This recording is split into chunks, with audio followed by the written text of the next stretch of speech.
firman-Mu penuh dengan kekurangan, sempurnakanlah sesuai dengan kehendak-Mu yang mulia, dan bersabdalah bagi jemaat-Mu.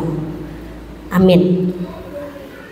Firman Tuhan dalam Injil Matius pasal 25 ayat 31 hingga ayatnya yang ke-46. Kita akan baca secara bergantian. Saya membacakan ayat yang ganjil, Bapak Ibu saudara-saudaraku akan membacakan ayat yang genap. Seterusnya kita bergantian dari ayat 31 sampai 46. Lembaga Alkitab Indonesia memberi judul penghakiman terakhir. Ayat 31, apabila anak manusia datang dalam kemuliaannya dan semua malaikat bersama-sama dengan dia, maka ia akan bersemayam di atas tahta kemuliaannya.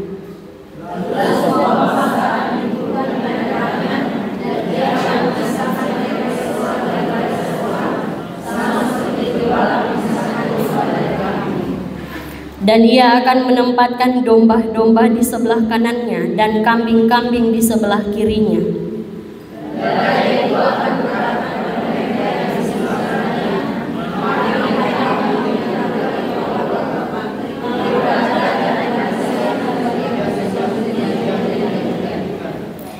Sebab ketika aku lapar, kamu memberi aku makan. Ketika aku haus, kamu memberi aku minum. Ketika aku seorang asing, kamu memberi aku tumpangan.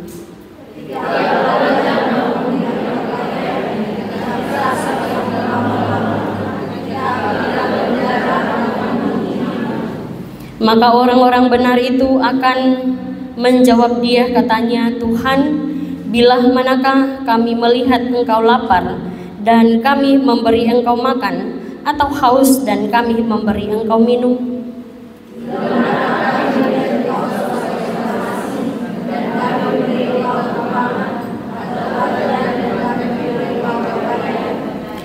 Bila manakah kami melihat engkau sakit atau dalam penjara dan kami mengunjungi engkau?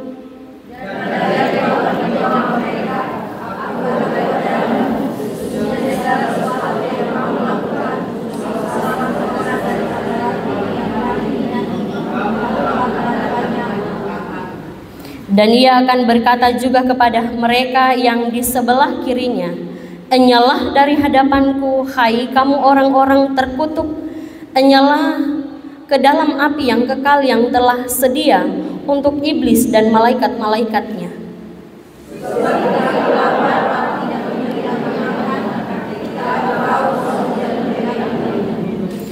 Ketika aku seorang asing, kamu tidak memberi aku tumpangan. Ketika aku telanjang, kamu tidak memberi aku pakaian.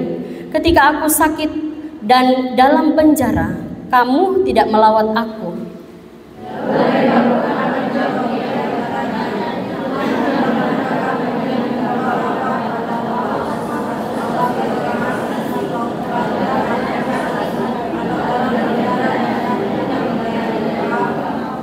Maka ia akan menjawab mereka, aku berkata kepadamu, sesungguhnya segala sesuatu yang tidak kamu lakukan untuk salah seorang dari yang paling hina ini, kamu tidak melakukannya juga untuk aku.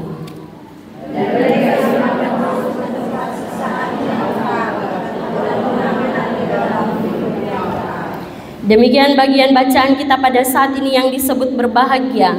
Ialah kita semua jemaat Tuhan yang bersama-sama membaca, mendengar, dan mampu melakukan firman itu dalam kehidupan kita hari lepas hari. Shalom. Bapak dan Ibu, saudara-saudaraku yang dikasihi oleh Yesus Kristus, kita berkumpul di tempat ini dalam pujian dan doa kita kepada Tuhan. Kita bersyukur karena segala sesuatu Tuhan boleh anugerahkan dalam perjalanan hidup kita.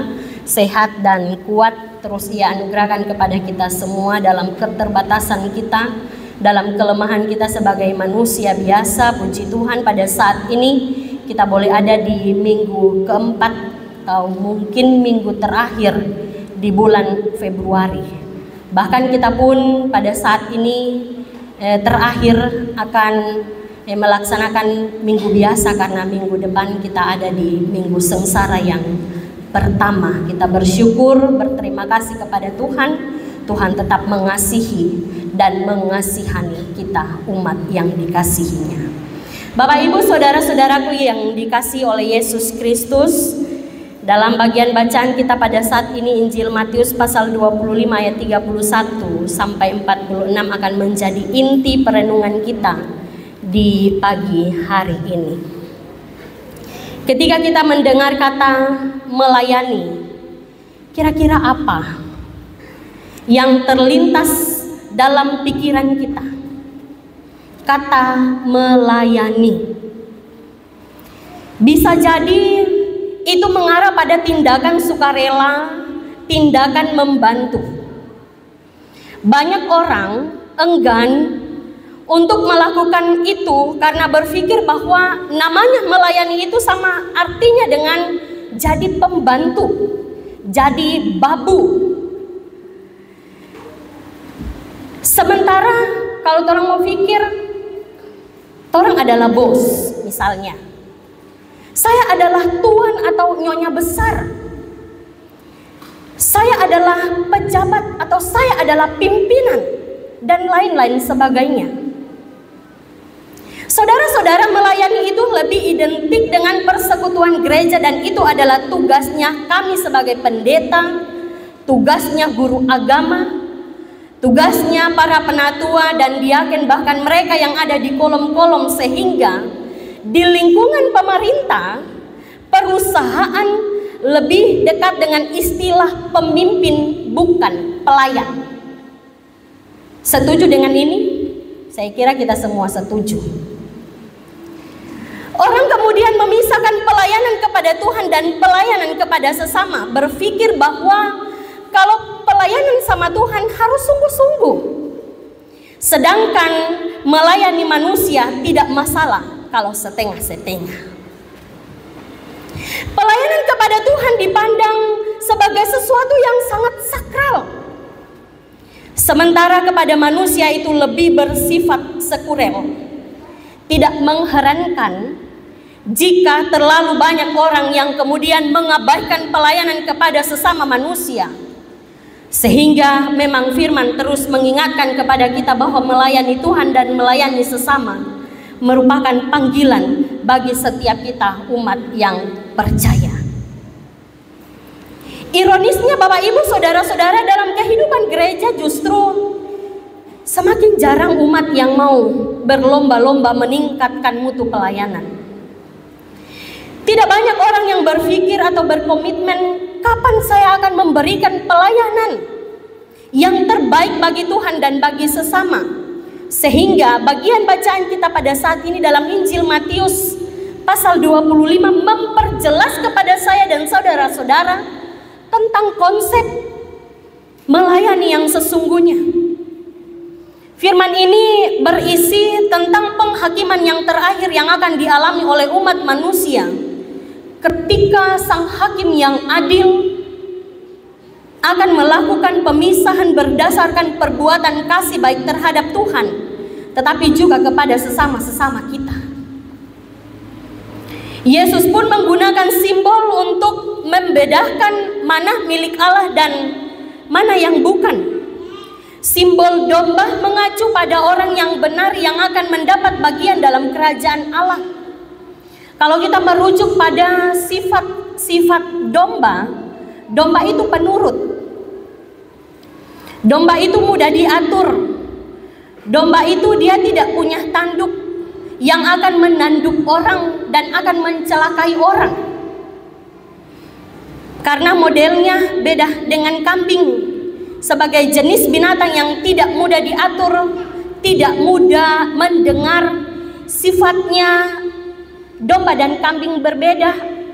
Warna mereka pun sangat-sangat berbeda. Bisa kita bedakan mana kambing, mana domba. Yang kemudian dalam bacaan kita pada saat ini mau menggambarkan domba mengacu pada orang yang benar, yang akan mendapat bagian dalam kerajaan Allah, sedangkan simbol kambing menggambarkan pada mereka yang terkutuk dan mengalami kematian kekal. Saudara-saudaraku yang dikasihi Tuhan, pertanyaan pada ayat yang ke-38, Bila manakah kami melihat engkau sebagai orang asing dan kami memberi engkau tumpangan, atau telanjang dan kami memberi engkau pakaian? Secara gamblang Yesus